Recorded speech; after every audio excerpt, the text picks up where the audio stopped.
Are you trying to build a Realtor squad for your real estate company? Are you trying to increase sales by possibly enlisting realtors to join your team? I'm going to show you in today's video. This is a continuation of a video which I already started, and it's going to be talking to you about exactly what you need to do to be able to get realtors to work with you and possibly establish a realtor squad or team to help you grow your sales. Now, I started the last video explaining some key things. I can also do a brief recap. Maybe that will just help you catch up if you haven't watched the last video. Although I suggest you watch the last video because it's a lot more detailed and it walks you through everything you need to know to be able to grow or establish your realtor team. We first of all started by talking about recruitment, and I explained how to recruit. I mentioned to you about how to set up incentives for the realtors. I also emphasized the importance of constant communication because, see, a realtor would work with your real estate company if they remember your company. You see, in sales, people don't do business with you because you're good. They do business with you because they remember you. So one of the ways you can be remembered is by making sure that you touch base constantly.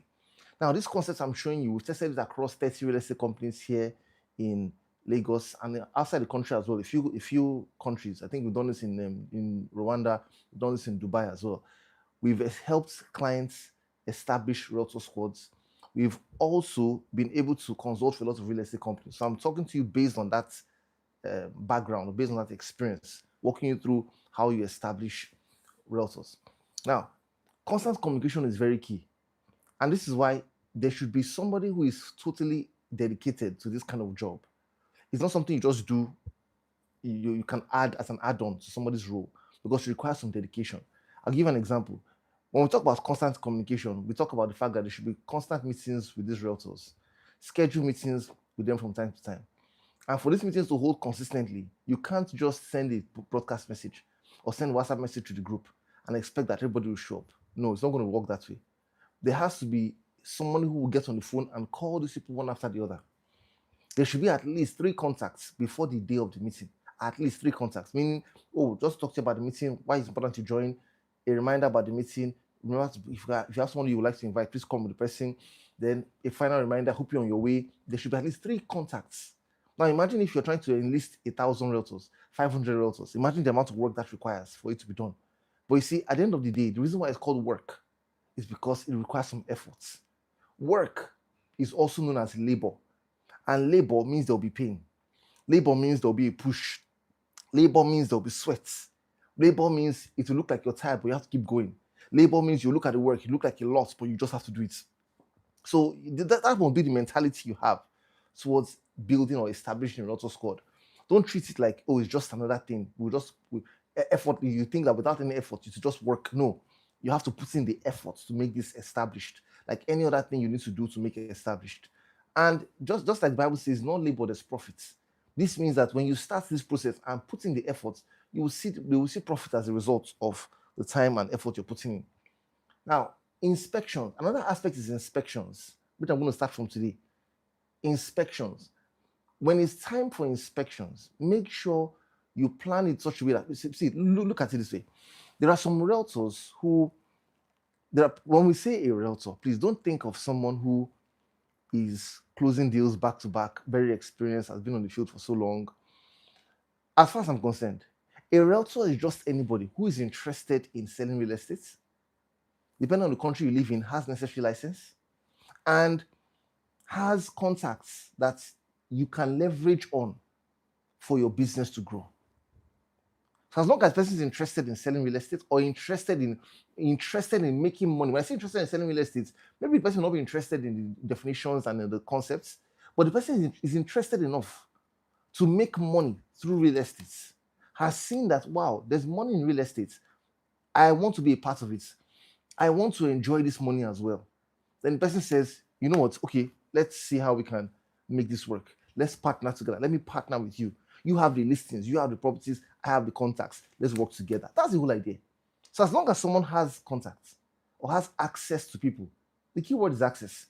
As long as someone has access to people, then they are qualified to be who you would call your realtor. Now, because of this, they may not necessarily have accurate understanding of the industry, accurate understanding of the products. And that's why how strong you build your Realtor squad will be dependent on how strong your product knowledge is and your understanding of the industry. So you, as the owner of the organization, you need to build your capacity to understand the industry. That will determine how far or how strong the realtors will be. You need to build capacity to understand the products you're selling. That will determine how strong your realtor squad will be.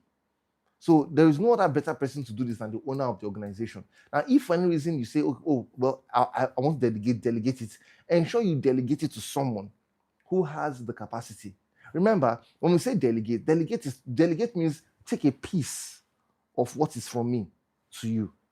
If you are not a big piece, when you delegate, you find out that the person that you're delegating to will not be able to do so much. So a lot of times, the capacity of you, the owner of the organization, the CEO of the company, is what really counts. Your capacity. How big are you? When I say how big are you, I'm not really talking about physically or financially or any other thing, but I'm talking about your understanding, your knowledge, your wisdom, how you can analyze concepts. The proof of understanding is simplicity of communication. How you can, with simplicity, break down the concepts of selling, break down the concepts of real estate, break down the concepts of the industry, of your products. I remember I was at one of our retainers we had maybe 3 years ago.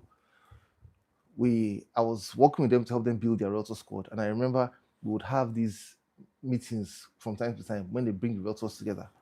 Now, in that meeting, that organization, they had what we call product managers, right? Product managers, because the real estate company has several projects. These product managers, they were the ones who were in charge of setting specific projects. Now, during the Realtor session, the person in charge of the Realtors did the introduction. She got these managers to come and speak, who were in charge of all the products. Now, because these people were specialists and they focused on these products, you could have just imagined how effective and how smooth and how perfect the presentation was. Of course, before then, we had deployed product knowledge assessments for the company.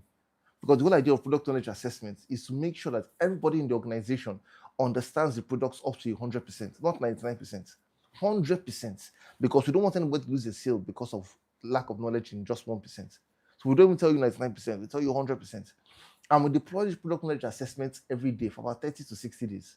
And this helps the team naturally to, through repetition, master and understand the concepts at a much deeper level.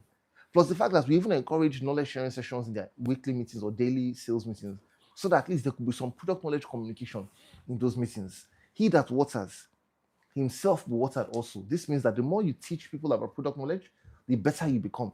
So these product managers, they were beneficiaries of the product knowledge assessments, they were beneficiaries of the fact that we're teaching product knowledge in their early morning sessions. Automatically, the moment they stood in front of these realtors to talk about the products, it was so simple to understand, it was such a rich experience. Now, this is the kind of capacity we're talking about in terms of making sure that you're able to pass on this knowledge effectively. I've said all this just to drive home a point. When it comes to inspections, don't expect that because you have realtors, they should just take their prospects to the site, or they should just engage their prospects alone and close. Make it easy for them. And when you make it easy for them, they will appreciate you more, because remember, you're going to save them the stress of trying to convince prospects, and you're going to help them make money without doing too much work. The only thing they'll be giving you is access to these people that they know, which you may not have had access otherwise. So when you're engaging your realtors, let them know that, see, we are going to take your client. If you need to take your clients for inspection, we will take them for inspection for you. If you need us to come in and speak with them, because we know the product better, we'll come in and we'll have meetings alongside with you. And of course, you have to give the realtors confidence that, see, we're not going to take your clients, because, you see, a lot of times, realtors have had bad experiences of they exposing their clients to real estate companies. And for whatever reason, these real estate companies end up taking these clients from them. So I want you to give them the assurance that, see, we're not going to do that. And that's the reason why we are going to have these meetings in collaboration with you. And we are not going to give our contacts to these clients, and we'll not get their contacts. So the whole idea is, let them understand that this is how you're going to be operating. So that when they bring these people to your organization, you take them to the site, you close, or you take them to the dummy to your demonstration or dummy mode of what your buildings look like, do the presentation, then close. That way you find that you'll be able to make a lot more sales and you have your realtors cooperating with you a lot more. Another thing is, my final point in this is, do the necessary work to follow up within. Follow up within the organization. Do the work. Sometimes, due to organization's processes, when it's time to pay realtors their commissions or do the necessary things that are due to them, for whatever reason, it may look like there's a delay. It may look like things are not working the way they should. Don't leave the realtors themselves and to themselves and say things like, "Oh, don't worry, we've agreed that we're going to pay you. Don't worry, you get paid." Follow up on their behalf, because if you lose the realtor, you lose all the contacts and all the access you would have had when working with them. And I hope you know that another point I want to make, please, is you can create an elite squad from amongst your realtors. Create an elite squad. You can call them blue realtors. You can call them whatever name you choose. I don't know why blue realtors came to mind, but whatever name you choose. The whole idea of creating this elite squad is find out from them. Find out those who constantly come into meetings. Those who are constantly coming into meetings. Those who are making sales at the moment. Then look at how you can possibly give a slight percentage increase in commission if necessary to those ones, or some other benefits to these blue realtors or these special high-class realtors you have. When you segment the realtors based on performance, you find out that as time goes on, when you have that number of top elite realtors increase radically, you can put your attention on them and you find out that your business starts to grow astronomically. All right, thank you so much for watching today's video. If you haven't subscribed, subscribe to our channel here. If you have more of this next video, I look forward to seeing you in the next video. Thanks so much for watching. I'll talk to you soon.